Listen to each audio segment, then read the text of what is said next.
মন্ত্রকে অক্ষর জ্ঞান করতে নাই কেন? এটাকে মন্ত্র বলে কেন? মননাত্রায়তে, যা মনন করতে করতে মানুষকে ত্রাণ করে, এই জন্য বলে মন্ত্র। মন্ত্র অক্ষরটা তো আপনিও জানেন, আমিও জানি, বাংলা অক্ষর দিয়েই লেখা না। লেখাটা আপনিও পড়তে পারেন, আমিও পড়তে পারি, কিন্তু শক্তি জাগ্রত করতে গেলে মননাত্রায়তে জপ ধ্যান করতে করতে করতে করতে একটা সময় মন্ত্রের শক্তি জাগ্রত হবে।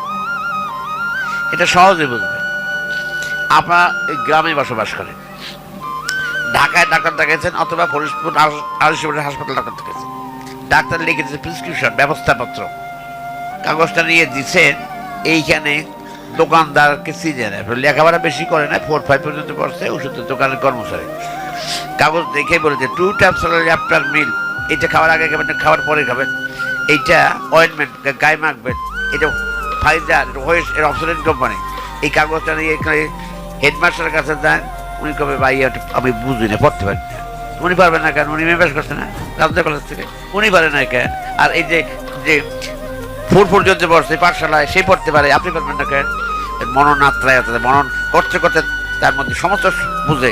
এটা গাইনুর, এটা মেয়েদের ব্যাপার, গাইনি ডিপার্টমেন্ট, ইএনটি, নাক কান গলা, অর্থোপেডিক, এটা হাড়ভাঙ্গার ব্যাপার, সব বুঝে কোন সাথে কোন কাজে লাগে। হেডমাস্টার স্যার একটা বুঝে না, বোঝে না কারণ নেমে করছে না।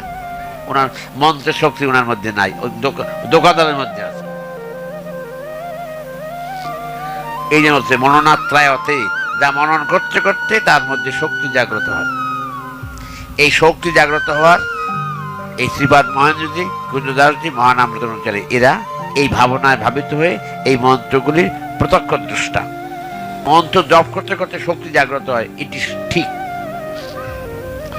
যে যত দৃঢ়তার সাথে মন্ত্রগুলি অন্তরে যে প্রতিদিন জপ ধ্যান করে, তার শক্তি তার মধ্যে জাগ্রত হয়।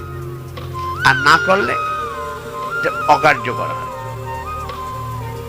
এটা গাছ লাগাবার কথা তো আপনারা জানেন, গ্রামের মানুষ লাগান। গাছ লাগাতে গেলে 3টে জিনিস লাগবে, তা নাহলে গাছ বাঁচবে না। সূর্যের তাপ, জল, বাতাস। তা যদি না থাকে তাহলে এই বীজ বাঁচানো যাবে না। জপ ধ্যান না করেন, বীজ মতো শুকিয়ে যাবে, কোনো কাজে লাগবে না।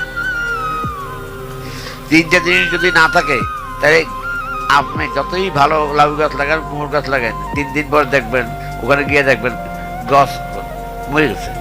আর জল দেন, বাতাস গাছের নিচে না থাকে, সূর্যের তাপ লাগে, 5-7 দিন পরে দেখবেন এরকম লাগবে। এই বীজটাকে রাখতে হয় ভেতরে, প্রতিদিন জপ ধ্যান করতে করতে শক্তি জাগ্রত হয়।